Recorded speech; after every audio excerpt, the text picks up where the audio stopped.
Okay, we're holding towards the end of Perek Bet, the second chapter of Pirkei Avot, Mishnah Tet Vav and Tet Zayin. I think it is one of the most beautiful Mishnayot, definitely a very important Mishnah to complete the Perek. It deals with the importance of time, how valuable time is, how time is the most precious commodity, and unfortunately, because we're not aware of how precious it is, we tend to waste it, or we tend to minimize the importance of it. We don't use it for what it should be used, to do what is really important to do. So Rabbi Tarfon tells us, Rabbi Tarfon Omer, Hayom katzar v'melacha meruba, in order to impress upon us how valuable time is and how much there is to do, he begins by telling us, first of all, time is short. Life does not last forever. There's a certain clock out there, B'Shamayim, and not everyone is aware of how much time there is in that clock. In other words, when we have to basically pack up our bags and leave, but that happens to every one of us. So he reminds us, because not everyone is focused on that time, so he tells us, Hayom katzar, don't forget that life is short. V'melacha meruba, and there's so much to accomplish. There's a lot for us to do, especially for a Jew. A Jew has many more obligations than a non-Jew. And because of that, there's a lot to accomplish in this short time. But unfortunately, the reality is, and when he talks about reality, he's not only talking about his time, his generation, he's talking about all times. There are certain things that just never change. And that is hapoalim atzelim, that the workers are lazy. That's just the reality, is that for the most part, not everyone is so eager to perform, to work, even though, he says, v'hasachar harbeh, even though you're being rewarded. You're being compensated immensely, harbeh, for all that work. In other words, the more we do, the more we get. So why shouldn't one do?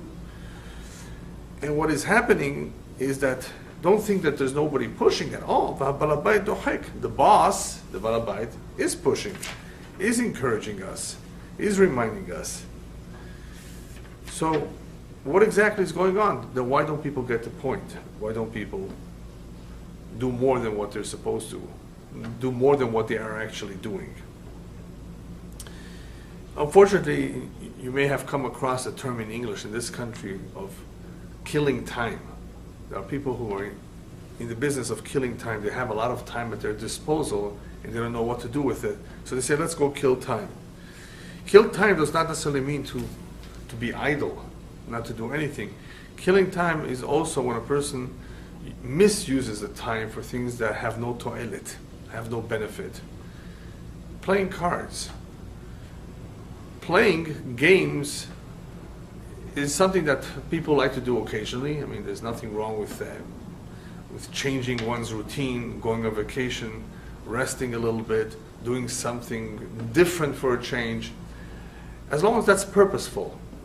And if you need a break, then you can do almost anything that is permissible, of course, on that break.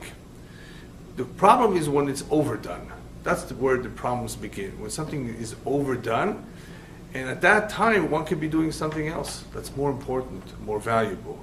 That's when, of course, people lose it.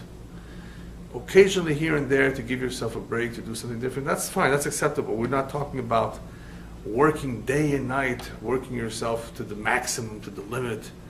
No, that's not what we're talking about. We have to be normal. 8 hours a day for work, 9 to 5. There's a time for eating, there's a time for rest, there's a time for praying, there's a time for everything. But as the Gemara points out, before you know it, life is over. And this is the way the Gemara puts it. How long does the average human being live? 70 years. Well, the Gemara says you can subtract half of that, because half of that one spends in bed. He's asleep. Half the time people are asleep. That's just the reality. So how much are we left? The Gemara says with 35. Well, you have to break that in half too, because you have to account for some time that a person eats, goes to the restroom, and so forth. So you're left with, the Gemara says, with about, I think it's 12 and a half years or so. Of the 12 and a half years that you're left with, how much do we already take advantage of? Of the little bit that we do have left, of the real amount of time that it is at our disposal, how much of that is used purposefully? It was for a good cause. Unfortunately, not too much. People engage in all kinds of trivialities. And because of those trivialities, a lot of precious time is wasted.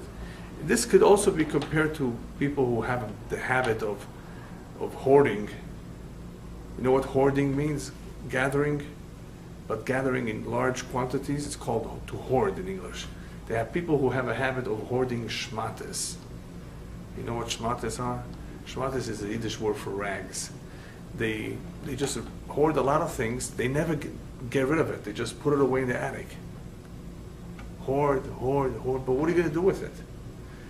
So once in a while you will notice when you go down your block, there's something called a garage sale in this country. I don't know, I never asked these people why they do that, but I'm guessing that maybe they got tired of hoarding and they decided to dump it out in the street and make a few bucks at it as well.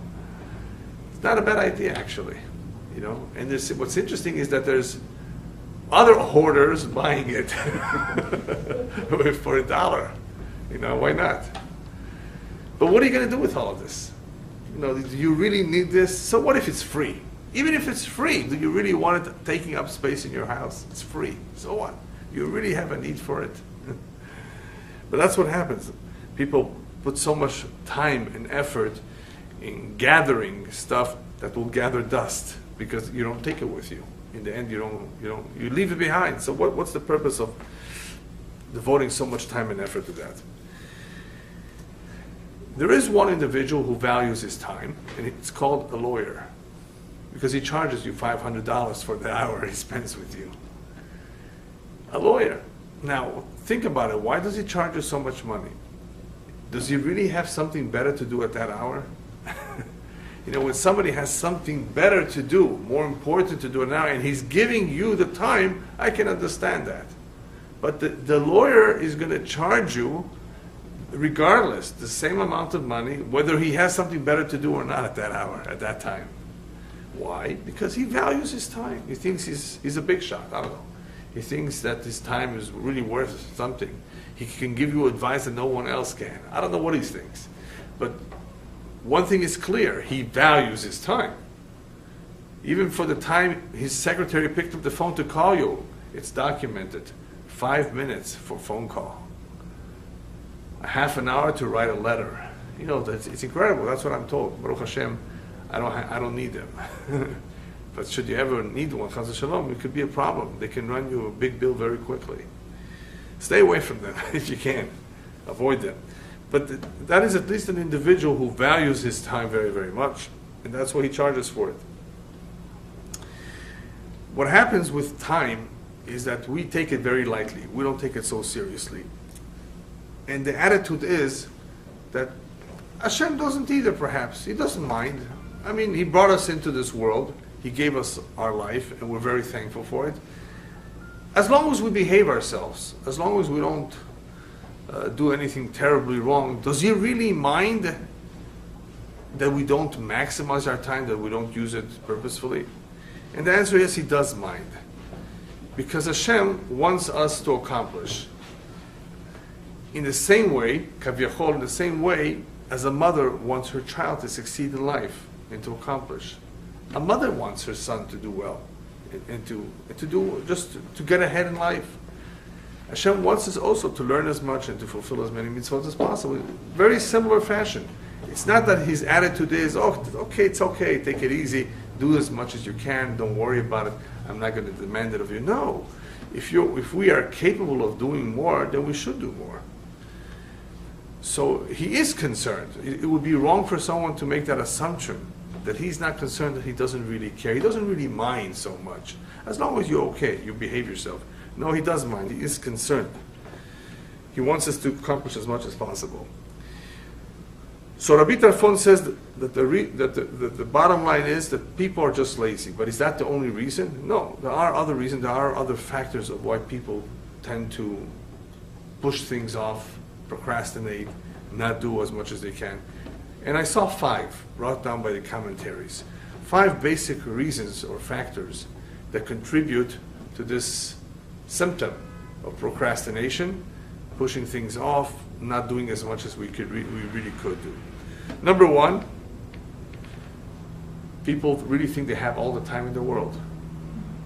That's number 1. They really think they have the time. Well, why do it now? I have many years. My grandfather lived to 90, 95, or my grandmother, and he's a young man in his 20s, and he thinks, oh, he's got 50, 60, 70 years to go. Why rush? Why bother? Why work so hard? So that could be one factor, is when people think they have all the time in the world. But haven't you heard of young people just, boom, like that, die all of a sudden, chas v'shalom? Nobody knows when the time comes for him to return to his maker. Nobody knows when that moment will come. And you can't trust your genes. Even though life insurance companies do that. They trust your genes. They ask you a whole bunch of questions. They have a calculator. And they figure out, well, nobody had heart problems in your family before the age of 50. That's number 1. Number 2, you do some exercise every day, right? Number 3, you don't take any risks in life, right? Number 4, you're not too overweight. Yes. Number 5, you don't smoke, right? They ask you 10 questions. And what happens? They adjust, reduce, or increase your age based on that. And that's how they know if they can give you a life insurance policy, or how much it will cost you depending on the risk they have. They don't want to lose money. But is that 100% reliable? No, but statistically, they go with statistics. They work with numbers. Yeah, but you can't rely on that. It's wishful thinking. Ultimately, it's Hashem's decision of how long a person will spend in this world. So we shouldn't think we have all this time in the world. Number 2, there are people who look at the particular task, a certain task that they have to perform, certain mitzvot, or a certain amount of learning that they need to accomplish, and they say, oh, this is easy. I can finish this in a very, very short amount of time. Therefore, I don't have to get to it right now. So they minimize the work or what has to be done, and they think they don't need that much time to perform it. So therefore, they look away from how valuable every minute is, because they're judging what needs to be done instead of judging the time. Number 3, which is similar to number 2, and that is a person may be very, very diligent. He's a very, very quick. He's quick to act. He's not lazy. And he says, no big deal. I have other things to do right now. I can get this done later on too. After all, it doesn't take me that long to do it. So here he's not minimizing the amount of work, how small it is. He just is confident that he can do it because he's fast, he's knowledgeable, whatever. And he therefore would rather, at this time, do something else. He says, why bother with this right now? I can do this next month, and I'm going to get it over with, he says, because I can do it real quickly. So he's confident that he can do it because he knows himself. That's also misleading. Number 4, there are people that simply don't do anything immediately or on time because there is no balabait who's telling you to go ahead and do it. Some people who are employed at work, at some sort of business, they may have a manager, a director, somebody, a boss, a supervisor telling them, come on, do it, finish, we've got to get this done. That's called balabait dochek. A balabait, a boss, not only encouraging, but pushing and insisting. So there are individuals who simply don't necessarily commit themselves to do a mitzvah or to learn a sefer, a book, because there's no balabait to push them. And balabait does not only mean Hashem, it also means no father or no mother or no brother or no rabbi. Nobody in his immediate surroundings that's reminding him, hey, when are you going to do this? So there's no balabait ochek. That would be another reason why they don't get things done. Or a husband or wife, I should add too. You know, the marriage is supposed to bring a certain amount of assistance. In other words, the one assists the other where the other one is lacking. So if one is a little lazy, hopefully the partner is not lazy. They push him. So we need pushers, but if there is nobody to push, that could be another factor that's slowing a person down. Number 5, that's also very, very possible, and that is when a person is overwhelmed. He sees so much. He sees all these books. When am I going to learn all of this? This is going to take me forever and I'm going to finish. If he would be smart, he'd start with one at a time and not look at the whole bookcase. Don't look at the whole bookcase. Start with one. Start with the Siddur. Learn how to read. And before you know it, he's learning and he's advancing and he's accomplishing, covering ground. Yeah. Little by little, they say, aprutot mitztarfot. Small change makes big change. You heard that saying? You put a penny in your piggy bank, and eventually you have a treasure. Well, with pennies, it may take you a long time. But either way, the idea is the same. Little by little, you accumulate. Well, we have to start somewhere. If we don't start, we never will get there. You know, it's so beautiful when a person is able to look back at an accomplishment that took him, let's say, a year or two through steady work. And it's so beautiful because he looks back and says, wow, had I not done that, I wouldn't have had that to my credit. And it was because of consistency, because of a decision that he made, that so much was accomplished in a short time. Imagine a lifetime of. So don't get discouraged by seeing the immensity of the job to be done, or the amount of learning to be done, because it's not so much. If we take it one day at a time, it's not so difficult. It's not so overwhelming.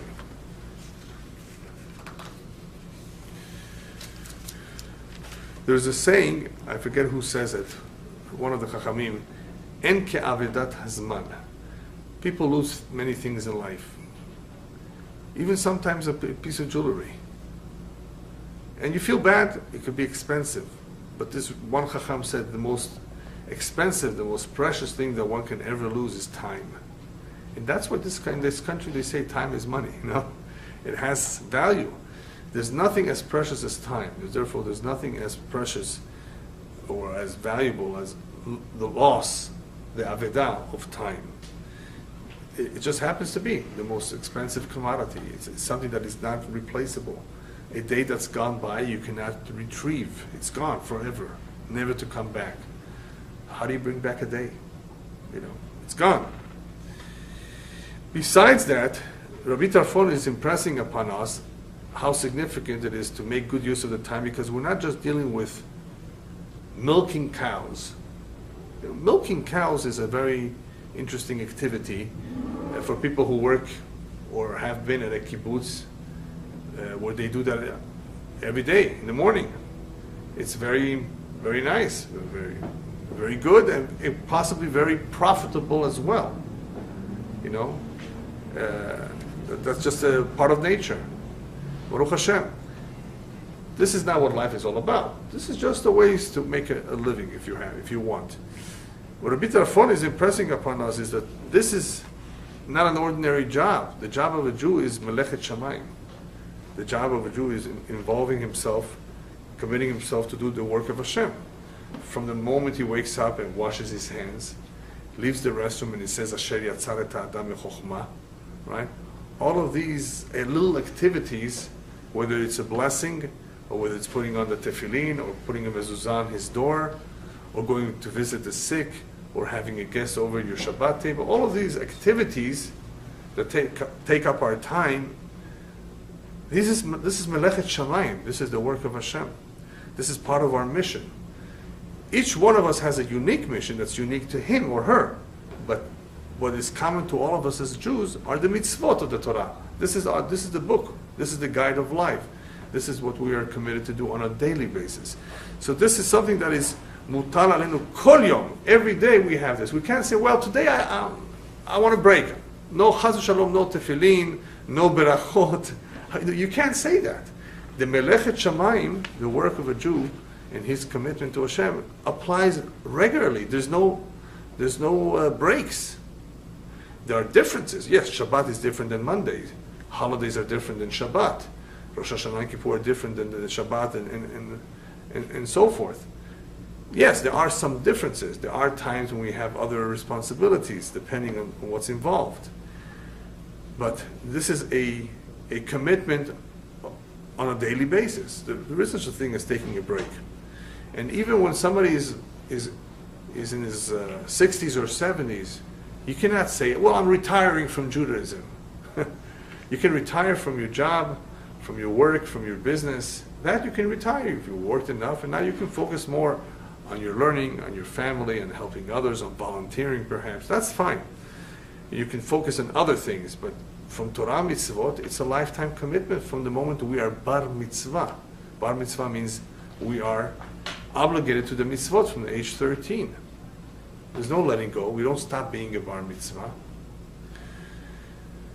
So therefore, because it is a daily commitment, one cannot say, what I did not do today, it's okay, I'll make it up tomorrow. You can't do that. Yes, of course, there's certain things that we can make up. Let's say a person learns every day a half an hour, and he had a good reason why he couldn't learn today. He had to go to a wedding, he just couldn't make it to a shiur. So if possible, make up that half an hour the following day. Instead of a half an hour, you learn an hour. Yeah, so certain things can be made up.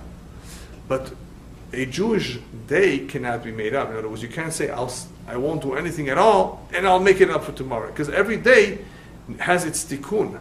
Every day has certain things that need to be done and accomplished. And if a person does not sanctify that day or elevate that day or use it properly, the day is dead. Nothing was done. It's like they tell you with your physical body, if you don't use it, you lose it, right? You got to use your fingers, you got to use your hands, you got to be active, you got to use your feet, you got to move. Otherwise, there's something called, I think, atrophy, which might be the best word. Have you heard of that? Atrophy. Yes. Atrophy is where the body freezes, pretty much. The muscles do not function as well because you didn't use it. So the body needs to eat every day. The body needs to exercise every day. The body just has certain needs every day. You can't say, you know what, today don't go to the bathroom. You know, I have so many things to do today, so please, body, don't take me to the restroom, right? You can't say that. The body has to function properly. The plumbing system better work. Otherwise, the person is killing himself. So Torah is our life. You can't take a break from it and say, well, I'll make up for it another time when I'll get around to it. That would be the wrong attitude. So these are the details. In the big picture, the one that's really causing us a lot of trouble is the Yetzer Hara, of course. We must never forget about him. We can't ignore this. He's enemy number one. Yeah, he's our enemy. Hashem hired him, created him, in order to provide us with complete and total free will. In order that we should have complete free will, that we are the ones that make the decisions for which we will be rewarded, then we have to have free will. We can say no, we can say yes. So who's going to make us saying yes or no? In other words, the Yetzer Hara is going to get involved, the evil inclination. So what does the Yetzer Hara do? One of the things, amongst many other things, he's an excellent, what would be a good word for him? I guess we can give him all the names, all the bad names. He's a con artist. There's a term in English, perhaps you can help me. A magician is known to have what kind of a hand? Sleight of hand. Sleight of hand, right? What does that mean? A magician does not make magic, but because he's very quick with his hands, Illusion. It's an illusion. Where did the rabbit go? He went in the sleeves, right? There's all kinds of tricks. That's the sleight of hand. The Yetzer Hara is very, very quick, very tricky, astute. He knows human nature, and he has a whole army of cohorts. Cohorts, in other words, people, angels like him, demons too, that do his job for him. And one of the things they do, and they do very, very well, is called Hesech Hadat. Hesech Hadat means distraction. Just distracted. You have to be very careful in California not to use your telephone when you're driving. You know that. You're going to get a big ticket for that. Now, it's not that they want your money, even though it's also true they want your money. They need their money. It's really dangerous. Text messaging is even worse. How can you do it? You can't. You have to focus on the road. You cannot be distracted. How many accidents occur because of distractions? If you heard the news, the latest news is the captain of the Italian ship, the Concordia, you know, that caused 30 deaths or so. Now he's saying, what's his excuse? He was distracted by a phone call. He was texting. Well, he said he was distracted by a phone call. Whether it's true or not, I don't know. But the point is, it could be possible that through some kind of a distraction, a person makes a terrible mistake. Right? When there's a lot of cars, you can't afford any distraction because you can easily be involved in an accident. When there's less cars and the road is exactly straight for the next 50 miles, well, you know, you may be able to get away with it, but I don't recommend it. And if you're tired, either you shouldn't drive or you should do the following. What do you do if you're very tired and you have to drive? What do you do? First, no, before that. Before that. Before that. Rest like 5 minutes and rest. No, you're right. All of what you said is all right. Rest. What? Yes, ask somebody else to drive for you. What if you have too many drinks? So somebody else should drive. Now, let's say you don't have anybody, right? Yes, go to sleep for a half an hour off the road, roll down the windows, turn on the music, maybe have 3 espressos. Maybe, I don't know, right? It's very dangerous, especially at night when your vision is weaker. You have to be very careful, very, very careful, because the rabbis tell us the road is a makom sakana. The road is a place of danger. One is exposed to dangers, all kinds of dangers. And statistics show that when you're on a plane, you're a lot safer than when you're on the road. Statistics, very simple. How many planes crash, right? Not too long. Baruch Hashem, not many. Cars every day. So you have to be careful. So Hesech Hadat, the Yetzer Hara distracts us very, very, very much. How does he distract us? My favorite example is Disneyland. You finally arrived at Disneyland. You've heard so much about it. You plan to see every little spot. The haunted house, Pirates of the Caribbean. It's a small world, right? I haven't been there in a long time, but that's what I remember from years and years and years ago. 35 years ago, maybe. Anyway, I'm sure there's new shows. You want to see everything. You heard, and it's really nice. It is. They did a nice job. But all of a sudden, you come in, and of course, you took your map with you. You have to know where to get there. Otherwise, you're going to lose time.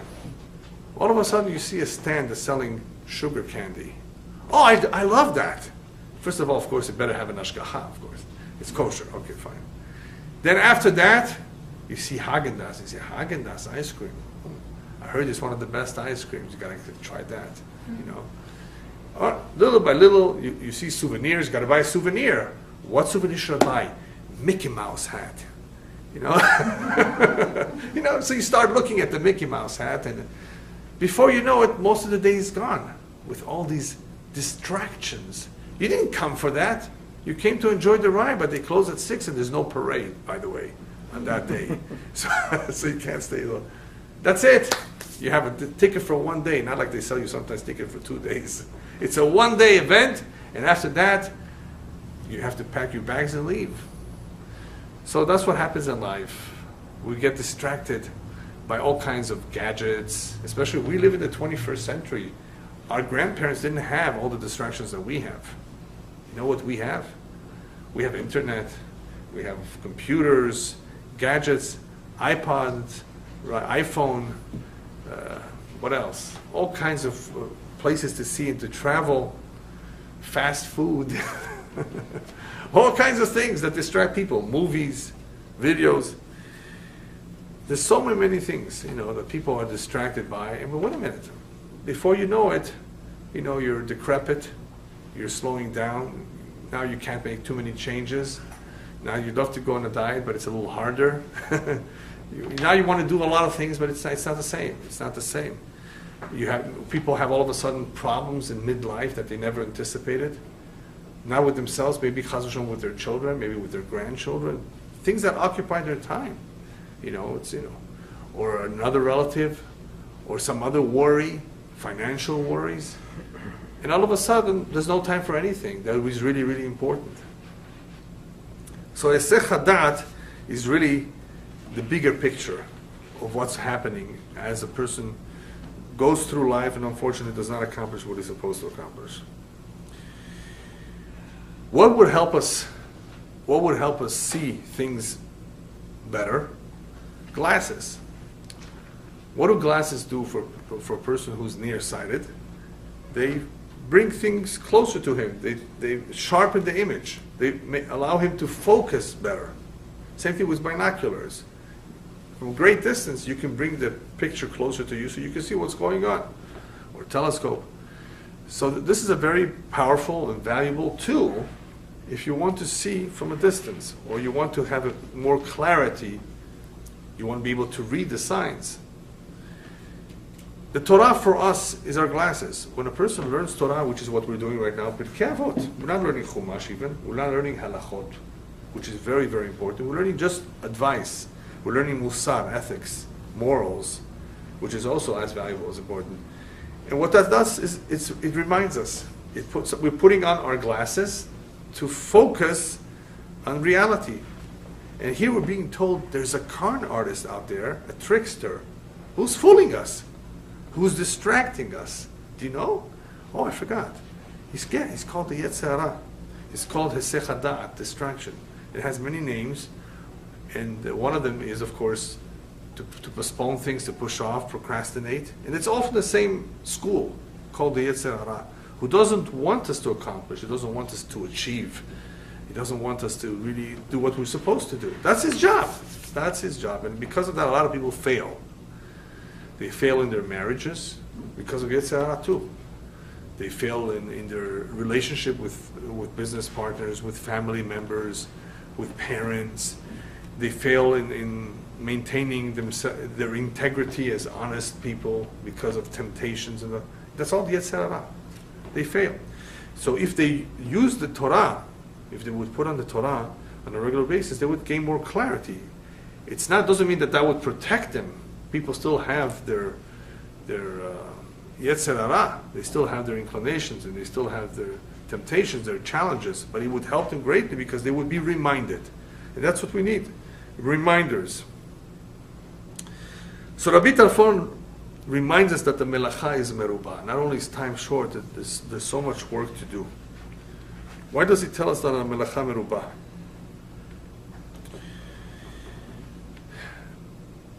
It's discouraging a little bit. Oh, there's a lot to do. I would like to suggest that when he tells us the melacha is merubah, indirectly what he's inferring also is, I have an idea on how you can accomplish. He doesn't say it in those words, but I would like to elaborate a little bit more. When he tells us the melacha merubah, he didn't specify after all what melacha. He's just saying melacha merubah. What he's saying perhaps is, this is the melacha that you have to do. What does it mean? This is the melacha. If you want to avoid procrastinating, if you want to avoid pushing things off, which is what people do, make a list. When I gave here a couple of years ago, if you remember, for some of you remember, is a series, a very important, I think it's a very good, nice series on the midot, on characteristics. And we spoke about the lazy, the person, laziness in general, and procrastinators, people don't get anything done.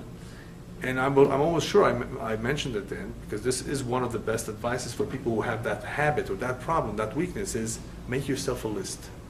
You know how people tend to put a list on top of their refrigerators for shopping or whatever, or what they're going to do today? We don't want to forget. Especially when you have a lot of things to do. You have like a list of 7, 8 things you got to do just today, that has to be done today. You may forget. After all, we can't remember everything. So lists are very good, not only to help us not forget, But a list, believe it or not, can also help us, push us to accomplish, to get those items in the list done. So if you don't put it on a list, that means it's not so important to you. It can wait. I'll do today, I'll do tomorrow. And there are things that are okay if they wait. They are. They're not priorities. They could wait. But you know what? It's always a good idea to put things on a first list and then a secondary list perhaps, because if they're never going to appear on any list, they're not going to be done. So by telling us the melacha merubah, he's basically saying, perhaps realize that you have a lot to do. And how will you realize? Make a list. Make yourself a list.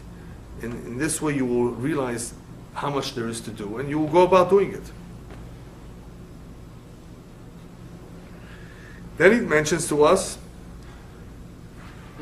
another tool, another way of remembering how important it is to do things, is that hasachar harbeh, we're going to be compensated immensely for this. The more you do, the more you get. So how could you not put yourself to work? Get yourself immediately to work. And I saw a beautiful mashal. The mashal goes as follows. There was once a king who had a very devoted servant, and the king wanted to reward his servant. So he tells the servant, listen, I like you very, very much. I'm taking you into this room where there's a lot of gold coins. All the ones that you count by tomorrow, at the same hour from now, there was whatever you succeed in counting from now until tomorrow at this time, it's yours. It's nice, no? Gold. Today that's a lot of money, right? What is it, $1,700 an ounce now? You think that person would go to sleep that night? I hope not. Because every minute is valuable. Every moment counts. Every coin that he counts is his. Why should he go to sleep? If it was gold coins, that's what most people would do. Look at all those guys who sleep outside Best Buys. The night before Black Friday, they call it. Yeah. And what are they getting already? Shtuyot. As we say in Hebrew, Shtuyot b'mitzah gvanyot. In other words, it's nonsense. I mean, what? Ridiculous. Another gadget? And they fight over it too. I can't understand the mentality. Anyway, I don't need to. Let them continue doing that. So, but here, this is about mitzvot, about Torah. There's so much to accomplish, and we're going to be compensated for this so much. Why should we go to sleep? How could we? How could we push it off? It doesn't make sense because we don't really understand the value of it. That's why. And what do we have here? We also have here balabay tochek. We do have balabay tochek. We do have a boss. Where is he telling us? Where is he pushing us? In the Torah. Right? There's a lot of pesukim in the Torah that stimulate, encourage, remind us. Right? The Torah has quite a few pesukim about this. So nobody can ever say balabay do dochek, unless, of course, it's like we said before, the individual doesn't put on the glasses. You don't learn the Torah. Anybody who doesn't read, doesn't learn, obviously won't see that the balabay is dochek. He thinks, oh, it's an accident. I was born. I'm in this world. It's an accident. It's a mikre. It's by chance. Yeah, enjoy it while you can. That's the attitude of a person who never learned, who doesn't understand why he's here. It's like getting on a bus and not knowing where that bus is headed. Who would do that? How could you get on the bus not knowing where the bus is headed? But when a person lives his life without stopping to think, where is he headed? It's the same thing. Why are you alive? Why? How did you get here? Why are you here? What's life all about? What's the purpose of life? Oh, I never thought about that. Why not? Yeah, so it's the same thing. So when we put on our glasses, we're able to gain a lot of insight. So here, Rabbi Terfon is reminding us how this time that is so precious, there's not too much of it. And the Chafetz Chaim used to express himself, people have so much time at their disposal that they tend to waste it on nonsense. They have so much of it. And I'm looking for more time. I wish every day was 48 hours. I add that. The day is only 24 hours. I wish it was 48. So much more can be accomplished. So much can be done. And that's what the Chafetz Chaim felt. You know, he has so much to do. He wished he would have more time to do it.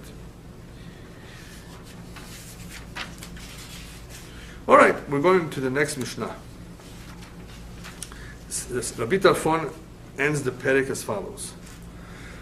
Hu haya omer, he used to say, even though there's a lot to do and a lot to accomplish, and there's so many important things that need to be done, Lo alecha hamelacha ligmor. Very important statement, very, very important. Don't ever feel that you have to do everything. You can't. Not one person can do everything. Not everything is possible, can be done by one individual. That's it. I mean, it's a fact. We're only human. So lo alecha hamelacha ligmor. The Chafetz Chaim used to say, in Yiddish, I'll translate for you, Medaf nicht ofton, medaf ton.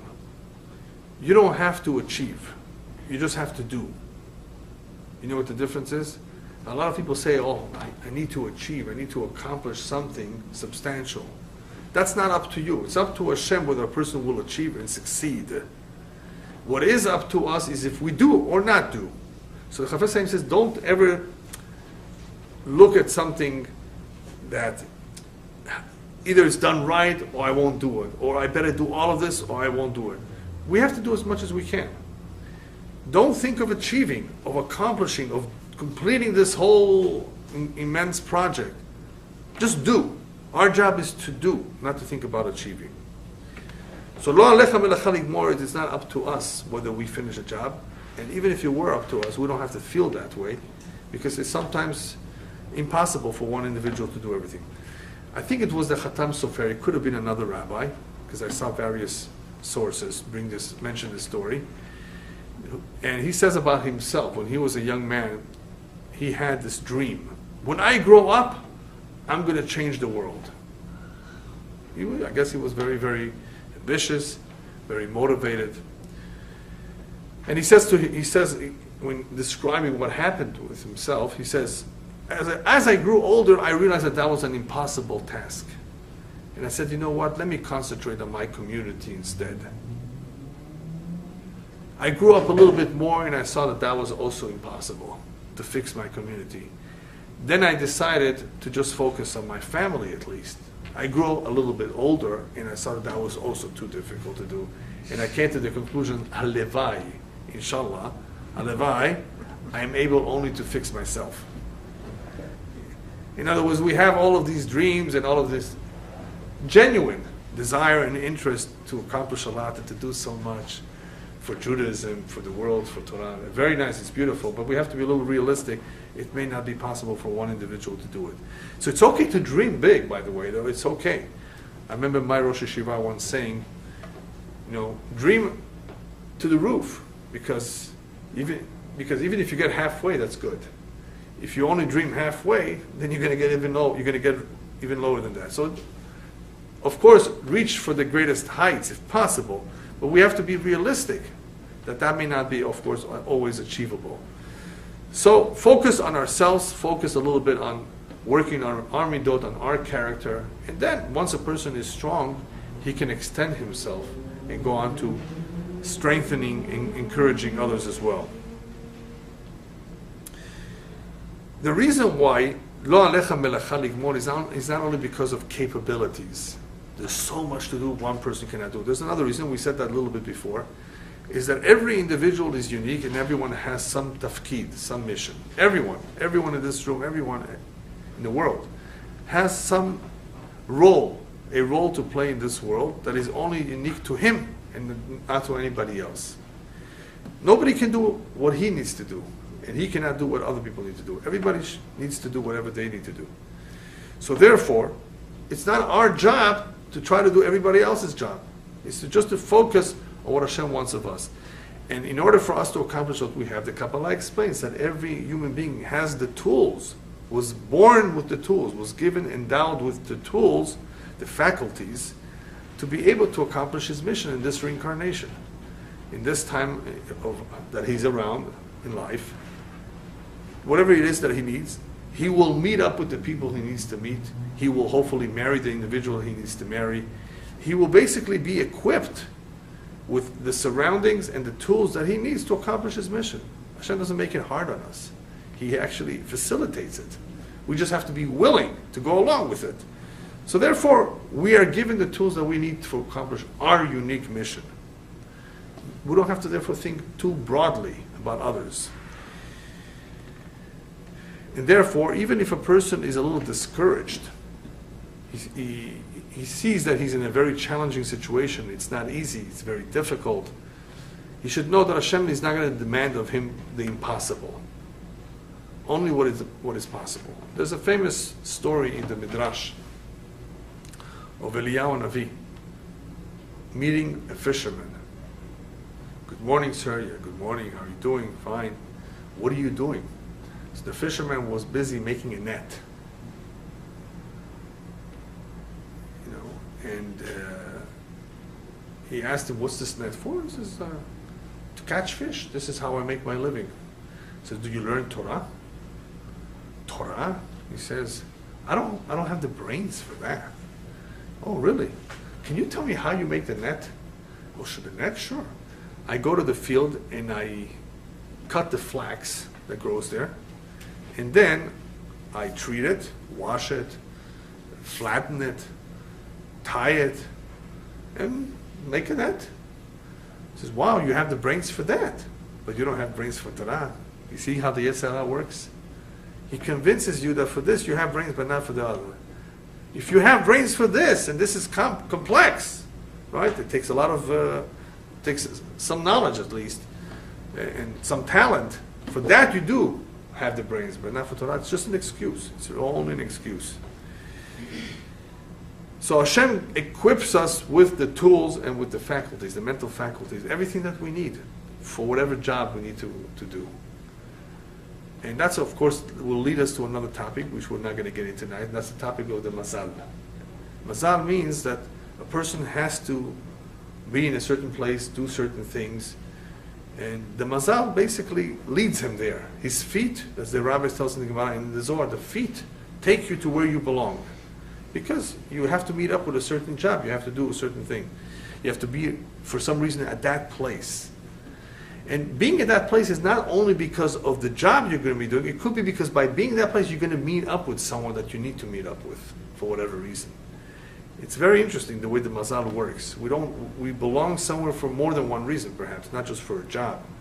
But we need to meet with certain people. We need to accomplish certain things in that particular spot. So therefore, because we all have a unique mission, we don't have to think about doing everything. Let's focus more on what we need to do. What happens, therefore, when a person sees this whole library of books, what should he think? Lo alecha melacha ligmor. Who says that you have to finish all of it? You were never told or asked or demanded of you that you should finish everything. Who ever said that? You just learn. You want to learn Chumash, you want to say some Tehillim, you want to learn a few halachot every day. Fine. Nobody ever expects of you to finish everything. So don't therefore be distracted or be disillusioned because you haven't done so much. As the rabbis tell us, when it comes to olat ha'of, there's a korban, a sacrifice that sometimes a poor man can bring if he cannot afford a larger animal. He can bring a pigeon. That's very cheap compared to an animal, right? But that's all he can afford. And the Torah says that it's completely acceptable as much as the animal too. It's a shereach nichoch l'Hashem. It pleases God. So the rabbis explain to us, because you know what the bottom line is when it comes to a sacrifice? It's not the quantity that matters, it's the intention. And if your intention is good, for the sake of God, I ask forgiveness, this is all I can afford, Hashem says, this is the same as the rich man bringing his cow or his sheep. Because that's what he could afford, and this is what you could afford. So it's not in the quantity that a person accomplished, he learned so much. It's the quality, it's the intent, the kavanah of what a person did according to his abilities. Only according to his abilities, not more. So therefore, there's no reason to hesitate. There's no reason to feel, oh, this is impossible, too hard. You're not expected to do more than what Hashem wants of you. Obviously, we want to do as much as possible. And when we do as much as possible, Hashem will help us. But we shouldn't feel bad just because we can't do any more. Rabbis also tell us that when it comes to the milchama with the Yetzer Hara, this continuous battle with the Yetzer Hara, Ilulei HaKadosh Baruch Hu mesaya'o eno yacholo. If Hashem would not help us, we would never be able to win the war against the Yetzer Hara. Very difficult. So He helps us. In other words, if there is a will, there's a way, as they say in English. If we want to, Hashem helps us. We want to, but it's hard. He helps us. One who wants to advance in that which is spiritual in nature, not in materialism. Because materialism, you can't advance necessarily if the mazal is locked. And the mazal sometimes limits people from advancing. There's so much money that we will make, depending on our mazal. No matter how hard you try, you will not be able to advance if the mazal does not permit it. When it comes to spiritual matters, however, a person wants to learn, a person wants to be a better Jew, there's no limit. If one wants to, Hashem helps him. Same thing with the prayers. A prayer for money, for winning the lottery, may not be answered. Hashem says, I know what's good for you. If you win that lottery, it's going to drive you crazy, all that money. It's going to ruin your life. Trust me, I know what to give you and what not to give you. So our prayers concerning physical matters are not always answered, because maybe that is not for us. But when it comes to spiritual matters, Hashem, please help me get up in the morning so I can go to pray in a minyan. Hashem will help us. If we really pray to Him from the bottom of our heart, it's a spiritual matter. For that we will receive divine assistance. For other things, He might not help us. Hashem, I want a new car. Who says you should have a new car? Right? For that, you may not get any assistance. On the contrary, He's saying, be ashamed of yourself. Why are you asking for this kind of things? There was once a guy who came to a big rabbi for a blessing. What do you want a blessing for? He says, I want to buy a new car. Just be ashamed of yourself. That's when you come for a blessing. He says, but Rabbi, you know what I do with that car? Every time I go from Yerushalayim to Tel Aviv, I give people a lift, a tramp. Tramp. I give them a lift. Oh, you want to buy a new car for a mitzvah? Okay, I give you beracha. You're using the car for mitzvah. That's different. But otherwise, what are we asking for? So, when it comes to the milchama, to the battle with the Yetzer Hara, we need Hashem's assistance. But even before we get assistance, we shouldn't say, well, it's a too difficult war, I might as well just give up. Never have that attitude of giving up, of not trying yourself, because the whole idea is of trying, because only if we try, then we will be helped. If a Jew doesn't try on his own, he cannot expect that Hashem will save him and protect him from the Yetzer Hara. You're exposing yourself to all the risky things in life. You're going to places you shouldn't be going and seeing things you shouldn't be seeing. You want me to help you, protect you? Don't go there to begin with. Stay away from trouble spots, and then I will help you that they shouldn't come bother you. Another very important point over here, he says, "Velo ata ben chorin libatel mimena." In other words, you can't finish everything. It's true, don't worry about it. But neither are you exempt from not doing anything at all. What does that mean? There's a famous incident recorded in the Gemara with Chizkiyahu HaMelech. He was a righteous king. He didn't want to get married. So Yeshayahu the prophet comes to him one day, write out a will. Write your last testament, because you're packing your bags very soon and you're leaving this world. Hashem says your time is up. He says, why? He was only at that point, I think he was, how old was he then? 35, 40. He says, because you don't want to get married. You don't want to have kids. You don't want to fulfill the mitzvah of prurvu, to procreate. You have no reason to stay here anymore.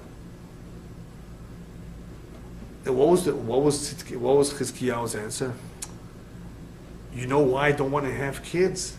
Because I saw through Ruach HaKodesh, Chizkiyahu had Ruach HaKodesh, through divine inspiration, that the kids that will come out of me will not be good kids. They will be Chas Shalom Rasha'im. And he was right. Who came out of him? Menashe. What does Yeshayahu tell him? It's none of your business to delve into mysteries of life. In other words, to that which is beyond us. What is your obligation, what is your duty, is to get married and to have kids. it is none of your business, he says, to get involved in Hashem's business. This is Hashem's business. What kind of children? You do your best to raise them good, but what will happen in the future, it's none of your business. You don't get into that. That's going to interfere with your life. Stay out of it. So I guess he understood the point that Yeshayahu was telling him, and he saw that basically if he didn't, he would have to leave this world.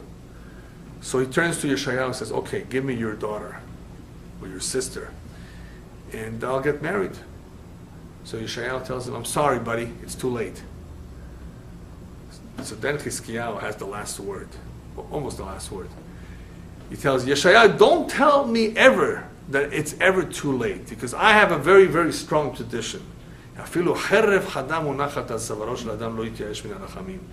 if a person sees the guillotine, a sharp sword, the knife, is about to come down on his neck, he's about to die. In another second, he should not even give up hope on that last second from asking, from begging for compassion from Hashem to overturn the decree, to annul the decree. So don't tell me this story about it's too late. It's never too late. So Yeshayahu was silent for a moment. Then he goes out. And as he's going out the palace, he makes a U-turn. Because at that moment, he received a vision from Shamayim. Go tell Chizkiyahu that because he's willing to get married, we give him another 15 years to live. So he comes back, and I'm sure Chizkiyahu was smiling. I told you so.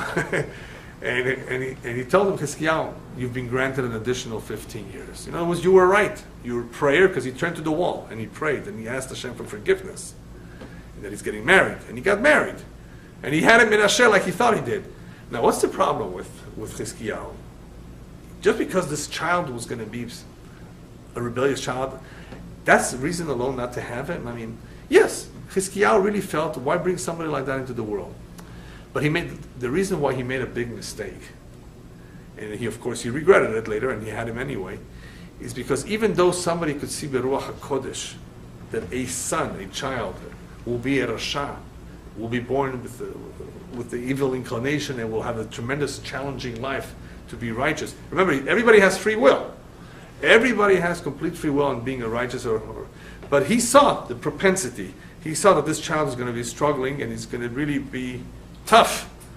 Nevertheless, what Chizkiyahu could not see with Ruach HaKodesh is whether Menashe will do teshuvah at the end of his life. And guess what? Menashe did teshuvah.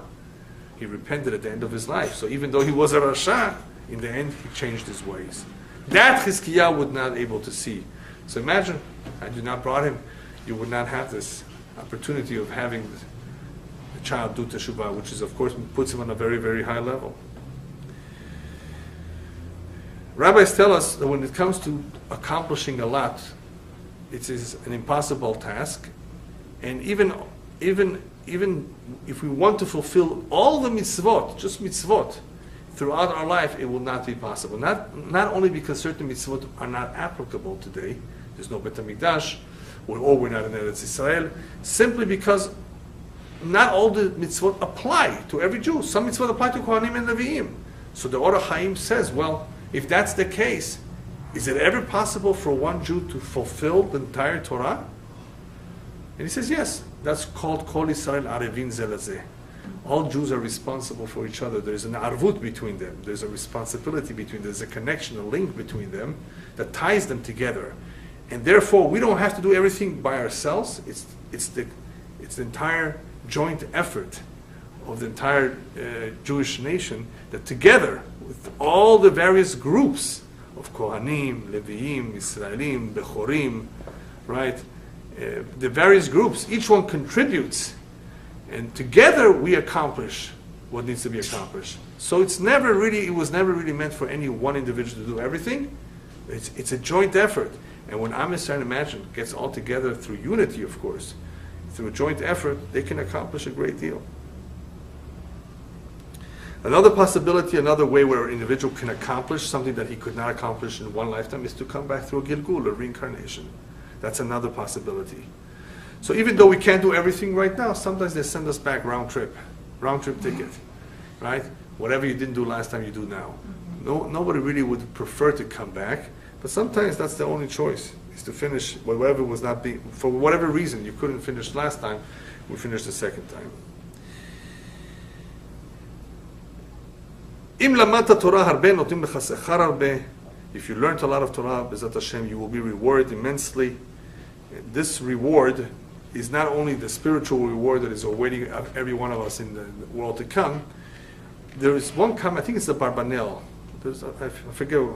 There's something to the effect of that if a person learns a lot and tries his best, the reward that is immediately noticed is kochot smuyim. A lot of people may have kochot smuyim, in other words, internal forces or talents that he's unaware of. That through the challenges that arise in life, certain strengths that we were unaware of, certain gifts and talents that we have, all of a sudden emerge, all of a sudden come out. You know, there was a story many, many years ago in Australia where a child was overrun by a car. A car went on top of him. The mother came and picked up the car, picked up the wheel off her child's leg.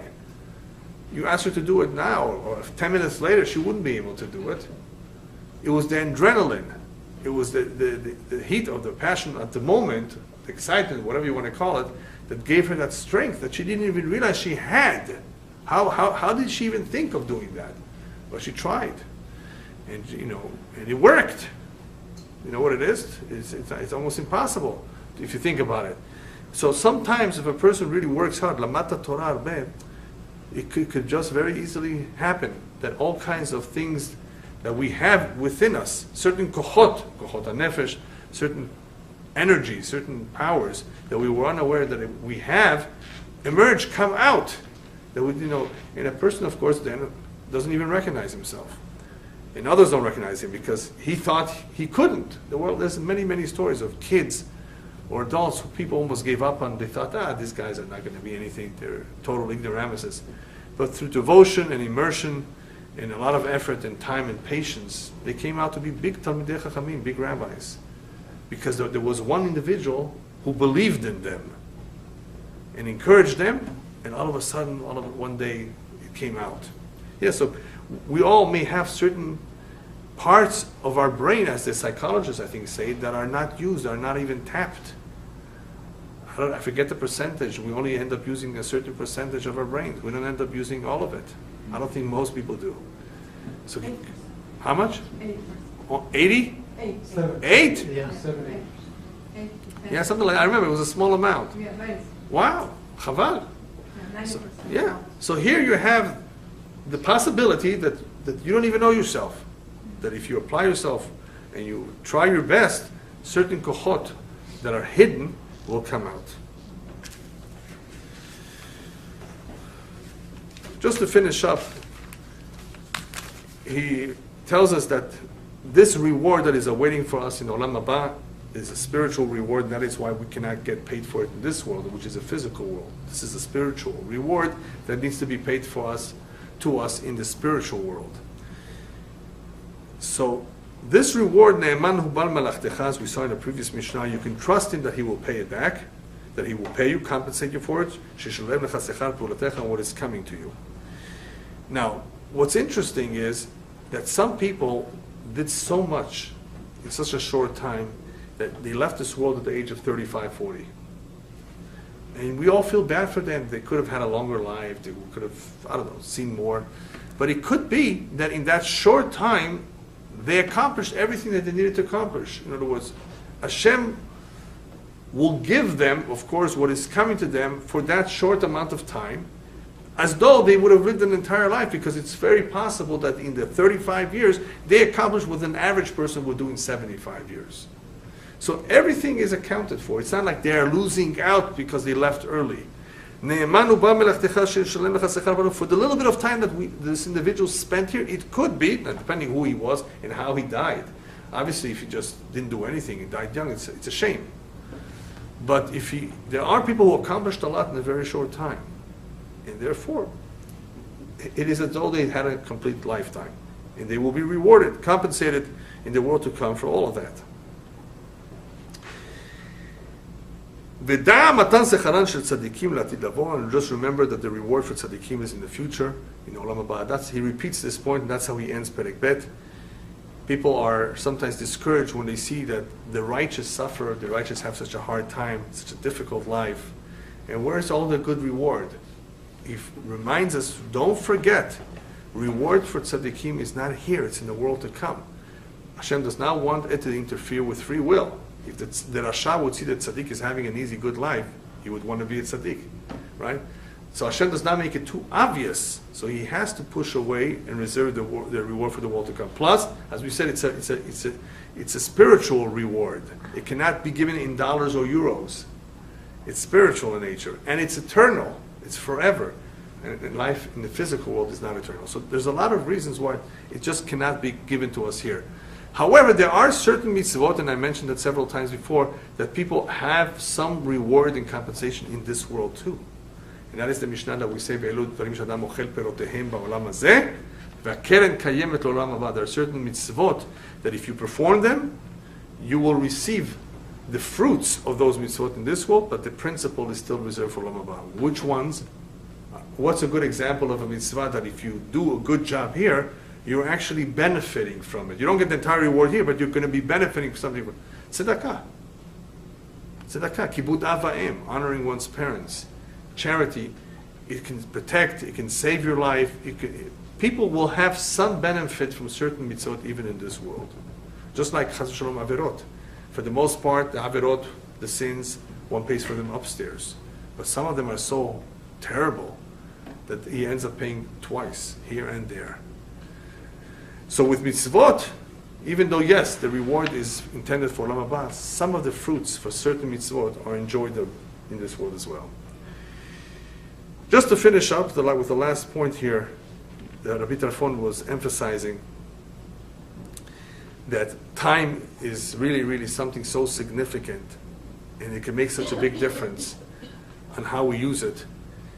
In the end, he says, it ends up being a choice between that which is spiritual and that which is physical. Because if you take a look at people in shul are involved in something spiritual, in learning or in praying. And if somehow one day a chazan comes and takes longer than the average, a few more minutes, they get very, very nervous and anxious. They want to get back, they want to go to work, or they want to do something else. They wanted to keep it short, and they don't want it to extend the prayer too long. These are people that do not necessarily have something better to do, that they have to rush to work. They simply don't want to extend that which is spiritual, that which is kedusha, that which is ruchani. They want to minimize that. On the other hand, when it comes to, in other words, because their time is so precious, when it comes to that which is physical, materialistic, olam hazeh, in vanities, they have all of a sudden all this time to waste on what? On sicha betelah, idle talk, watching a movie, taking it easy. They're not pressured if it's taking longer than it should. So what do you see from all of this? That when it comes to the world of vanities, people all of a sudden take it easy, as much time as you need. And when it comes to things of Kedusha, all of a sudden they feel tight, pressured. Oh, no, let's get it over with. Let's, quick, do it. If you analyze this situation, you understand what Rabbi Tarfon is getting at. You know what life is all about? In one word, priorities. That's all.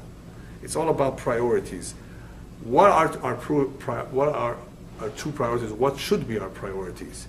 It says because life is short, because time is precious, because there's so much spiritual things to do, you have to be focused on the real important things of life, not on the trivialities, not on the vanities. And we said many people, of course, don't end up doing what's important because either they procrastinate or because they think they can get it done real quickly, or for whatever reason they push it off. What really is behind all of this, besides the Yetzer Hara, of course, distracting us, is really priorities.